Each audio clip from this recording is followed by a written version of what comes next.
अंधेरी रात की सुबह होती है और मैं समझता हूं कि जो अंधेरा इस देश के लोकतंत्र पे छाया है उसकी भी सुबह होगी। देश के एक हिस्से में जो हमारा सीमावर्ती राज्य है, जो हमारे लिए बहुत महत्वपूर्ण है, ऐसे राज्य के अंदर पिछले 90 दिन से हिंसा, दरिंदगी, हत्या, लूट, बलात्कार की घटनाएं हो रही हैं।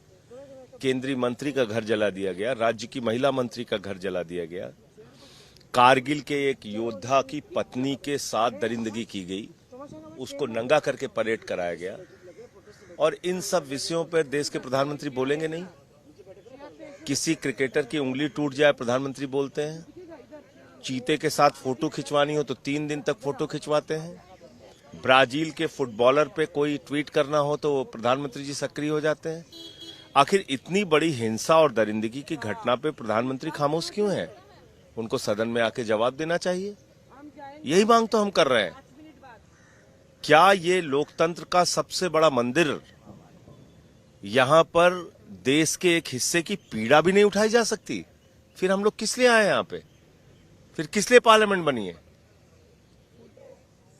तो ये संघर्ष जारी रहेगा। संजय धनखड़ जी कह रहे हैं कि अनपैलेटेबल सिचुएशंस को लेकर रिकॉर्स करना जरूरी था, डिसिप्लिन रहे इसीलिए एक्शन लिया गया।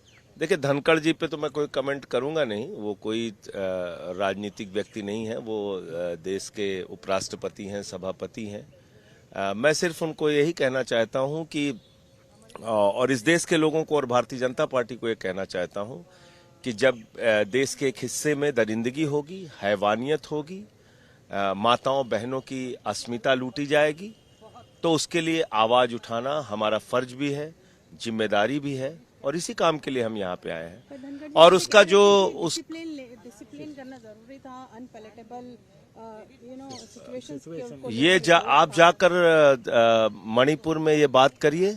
जिन लोगों की हत्याएं हो रही हैं उनके परिवारों से मिलिए। जिन माताओं बहनों की इज्जत लूटी जा रही है, जाके उनसे पूछिए कि जो सांसद हैं यहाँ पे आए हैं उनको अपनी आवाज उठानी चाहिए कि नहीं उठानी चाहिए। 267 का नोटिस देके अपनी आवाज उठाना कौन सा जुर्म है? जाके पूछिए ना मणिपुर के उन पीड़ित परिवारों से। तो इसलिए मैं देश के महामहिम उपराष्ट्रपति जी को सिर्फ यही कहना चाहूंगा कि जब देश के एक हिस्से में दरिंदगी हो तो अपनी संवेदना दिखाने की जरूरत होती है।